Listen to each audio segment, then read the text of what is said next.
Machine machine চালু হয়ে গেছে। শুধু হরিণ কেন, আমি যে প্রাণীর নাম কমো সেই প্রাণীগুলাই তো বের হইব। আজকে আমি শুনছি এলাকার মধ্যে নাকি কিছু পোলাপান নতুন নতুন চিড়িয়াখানা খুলতেছে। ওরা তো অবশ্যই প্রাণী কেনার জন্য এলাকায় ঘুরবো। আমি চাই এই হরিণের বাচ্চাগুলো ওর কাছে বিক্রি করে আমি কোটিপতি হয়ে যাই। আল্লাহ, পুরা মাঠ ভর্তি হয়ে গেছে। এইগুলা যে দেখবো সেই কেনার জন্য পাগল হয়ে যাইবো। চিড়িয়াখানাতে দিবি চিন্তা করছো? চিড়িয়াখানা পশু পাখি পাবি কই? এই বাংলাদেশে কি পশু পাখি আসে? আরে খোঁজ খবর নেওয়া লাগবে, কিছু একটা করা লাগবে। এখন কি আর করার, এখন তো যেহেতু চিড়িয়াখানা দিয়ে ফেলাইছি, এখন দিয়ে খোঁজ খবর নেই, কই পাওয়া যায়। হ্যাঁ দেখি, ওই দেখ এগুলো কি হরিণের বাচ্চা মনে হচ্ছে না? আরে হ, এগুলো তো হরিণের বাচ্চাই। মেঘ না চাইতে চল চল, দেখি দেখি মালিক আছে কিনা, যাই চল তাড়াতাড়ি চল। ওই দেখ একটা মাইয়া পাশে দাঁড়াইছি, এই মাইয়াটার মানে হরিণের বাচ্চাগুলা। হ, হইতে পারে। তাহলে চল এই মাইয়াটার পড়ে আমরা দিই, হরিণের বাচ্চাগুলো কিনা যায়নি। চিড়িয়াখানা চালু করতে গেলে তো হরিণ টরিণ লাগবেই। মনে করো প্রথম হরিণের বাচ্চা দিয়ে উদ্বোধন করলাম, পরে আমরা টাকা পয়সা আইলে পরে দামি দামি উগান্ডা থেকে চায়না থেকে হায়ার করে আনবো। আর ম্যানেজ করি, চল চল। ভুল করলাম নাকি হরিণের বাচ্চা বানাইয়া? যদি গরিলার বাচ্চা বানাইতাম তাহলে হয়তো এতক্ষণে বেচাই হয়ে যেত। কেউ যে আসতেছে না, কি যে হইব। আসসালামু আলাইকুম আপা। ওয়ালাইকুম আসসালাম। আপনার আবার কারা? আপা এই যে হরিণের বাচ্চাগুলো কি এগুলো আমনে? এতগুলো হরিণের বাচ্চা? হরিণের বাচ্চা? হ, এগুলো তো আমারই। জানেন ভাই, উগান্ডাতে আমার পরিচিত লোক আছে। ও ওই জায়গায় নাকি হরিণ অনেক বেশি হয়ে গেছে, রাখতে পারতেছে না।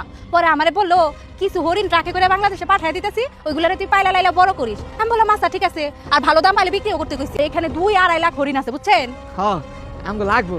আমরা দুই বন্ধু মিলে একটা চিড়িয়াখানা দেওয়ার চিন্তা করছিলাম, দিছিও, কিন্তু বাংলাদেশে তেমন কোনো পশু পাখি নাই, তাই আমরা চিড়িয়াখানা উদ্বোধন করতে পারতেছি না। কারণ আপনার এই জায়গায় এতগুলো হরিণের বাচ্চা দেখে মনে হলো যে এইগুলো দিয়ে উদ্বোধন করি, তারপরে দেখা গেছে উগান্ডা চায়না মায়না ঠিক পরে আইনে আমরা চিড়িয়াখানা বড় করুক। এগুলো কি আপনি বেচবেন? আপনারা চিড়িয়াখানা দিছেন, তাহলে তো হরিণ কেন আরো অনেক কিছুই লাগবো। তাহলে এক কাজ করেন, আপনারা এখান থেকে কিছু হরিণ কিনা নিয়ে যান, আর কি কি লাগবো আমার বলেন। যেহেতু উগান্ডাতে আমার পরিচিত লোক আছে, কম দামে আপনার ঘরে আইনা দিতে পারবো, কোনো অসুবিধা হইব না। আচ্ছা, আপাতত হরিণের বাচ্চা দেন, আর উপরে লাগলে আপনারা জানাবো নি। আর না না, আগে থেকে কয়ে রাখি, আমার মনে করেন ডাইনোসর লাগবো, অ্যানাকন্ডা লাগবো, গরিলা লাগবো, শিম্পাঞ্জি লাগবো, পেঙ্গুইন লাগবো, তারপরে হচ্ছে গিয়া আর কি লাগবো। আচ্ছা পরে কমিউনিটি বাকি মানে আমার আপাতত হরিণের বাচ্চাগুলো দেন। দাম কত? আরে সমস্যা নাই, যা যা লাগবো আপনারা শুধু আমারে বললেন। আমার লোকের কাছে সবকিছুই আছে, সবকিছু আপনাকে ম্যানেজ করে দিতে পারবো। এখন যদি আপনারা হরিণ নেন, দাম কিন্তু বেশি রাখবো না। আপনারা যদি সবগুলো নেন তাহলে কমায় টমায় রাখবো না। এই 2.5 লাখ হরিণ 50 কোটি টাকা দিয়ে 50 কোটি টাকা? আপা বেশি দাম হয়ে গেল না? ধরু মিয়া, আপনি তো আসলে কিপটা মানুষ।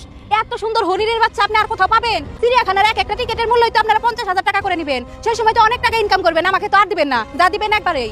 আচ্ছা আপা, ঠিক আছে, সমস্যা। আচ্ছা ঠিক আছে আপা, আমরা এগুলো কিনতে চাই। এই আপনি এক কাম করেন, আপনার ওই টাকায় দিলাম, নগদের নাম্বারটা দেন তো, নগদে আমি টাকা পাঠাই দিই। ধরেন আচ্ছা এরপরে বিকাশে দিব না, এখন নগদে আপনার এই লোন আপনার টাকা চলে গেছে। মোবাইল তো বাসায় রেখে আসছি, অসুবিধা হবো না। 50 কোটি টাকাই তো যাইবো, আমার অ্যাকাউন্ট খালি আছে। তাহলে এক কাজ করেন, গাড়ি টাড়ি আইনা হরিণের বাচ্চাগুলো নিয়ে যান, আমি তাহলে বাড়ির দিকে যাই।